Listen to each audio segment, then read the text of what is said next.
Hello সবাইকে, welcome to my page. আজ আমি দেখাবো যে ক্যান্ডেল শেষ হয়ে যাওয়ার পরে আমরা জারটাকে কী করে ক্লিন করব। তো দু ধরনের জার হয় মোটামুটি। একটা হলো যদি আমরা কোনো ওয়াটার ক্যান্ডেল বানাই জারের মধ্যে, তো ওপরের পোর্শন সামান্যটুকু মোম লেগে থাকে। এছাড়া আর এক ধরনের হলো যেটাতে পুরোটাই মোম থাকে। তো চলো দু ধরনের জার ক্যান্ডেল কী করে ক্লিন করতে হয় সেটাই তোমাদের সঙ্গে আজকে শেয়ার করব। তো এখন আমি এই জারটা ক্লিন করে দেখাবো তোমাদের। এটা আমি ওয়াটার ক্যান্ডেল বানিয়েছিলাম উপরে মোম দিয়ে, এবং এটা আমার শেষ হয়ে গেছে। দেখতে উপরে জল উঠে এসছে। এই যে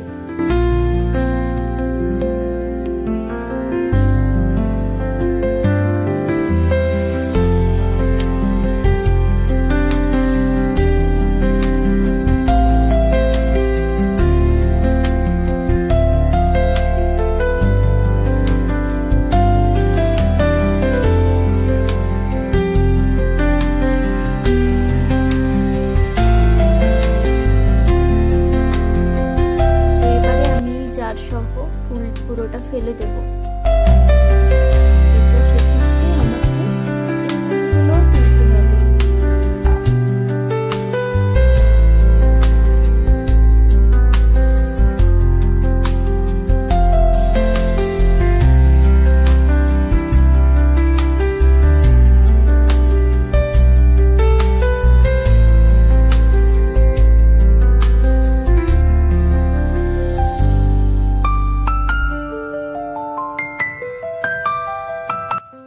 কিন্তু এই জারটা পরিষ্কার করার নিয়ম একটু আলাদা, যেহেতু অনেকটা পরিমাণে মোম থাকে।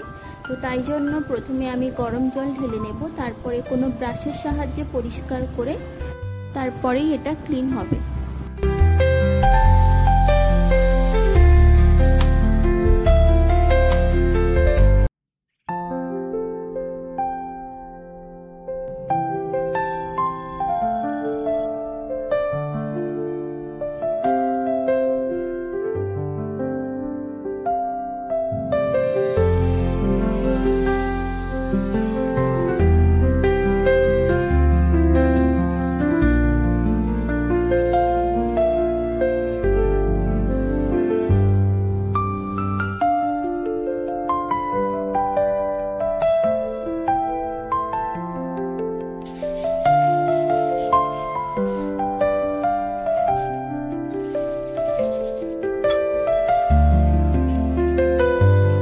যদি তোমাদের এই ভিডিওটা ভালো লেগে থাকে তাহলে লাইক, কমেন্ট, শেয়ার এবং সাবস্ক্রাইব করে দিও।